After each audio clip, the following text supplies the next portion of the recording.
It's Sunday the 6th of November. And yes, the title of this podcast is true. But I'll come on to that in a minute. First of all, I want to talk about Black Adam. So Lisa and I went to see that at Leicester Square in the very fancy pants cinema.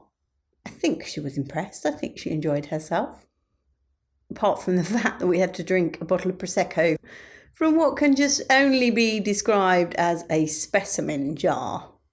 You're not allowed to take glass in, so they poured it into, it was a specimen jar, but obviously made of plastic.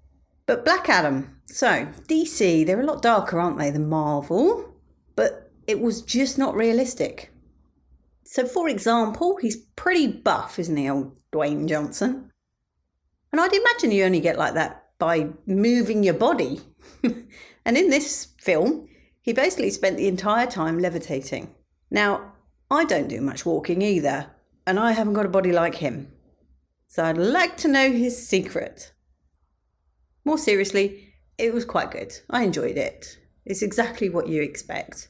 Very predictable, but worth a watch.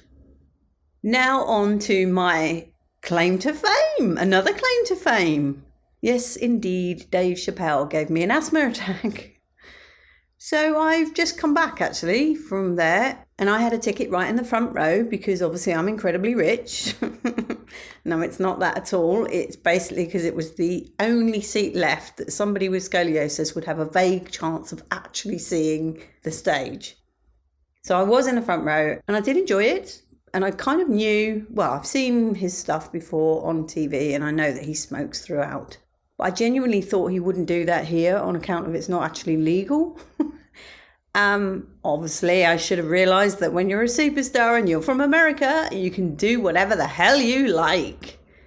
So he did smoke, and that's fine.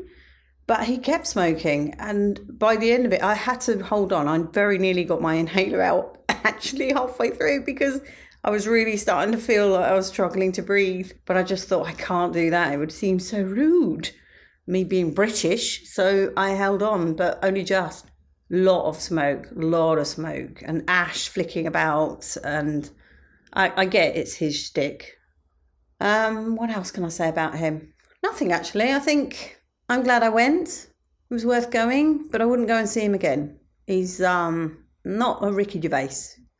Ricky was worth the 4 times that I've seen him perform, but I wouldn't see Dave Chappelle again. We were also completely dehumanised. I mean, I received an email not long before saying that you're going to have to pick up the ticket. And anyway, you can't use your electronic ticket, so on and so forth. Should have realised then the alarm bells would go off. Basically, there was bag searches, there was checking you, and you had to put your phone and any wearables in these pouches. And I just find all those people are just so blooming aggressive. It really puts a mar on the evening, really. It doesn't start you off very well. It doesn't start me off very well. I've got a problem with authority anyway, but I just find that it's being wielded far too much since the pandemic. And you got to look at Scotland. They were in lockdown last night, I gather, because there was some rioting. So police told everybody to stay in their homes. And it's like, well, that wouldn't have happened 3 years ago. The police would have just dealt with the riots, wouldn't they? And also, this is Scotland, for goodness sake. Just let the people out. They'll sort it out for you. Not on my watch. I wish I could do a Scottish accent. That would have been quite funny then, wouldn't it? Much love and gratitude.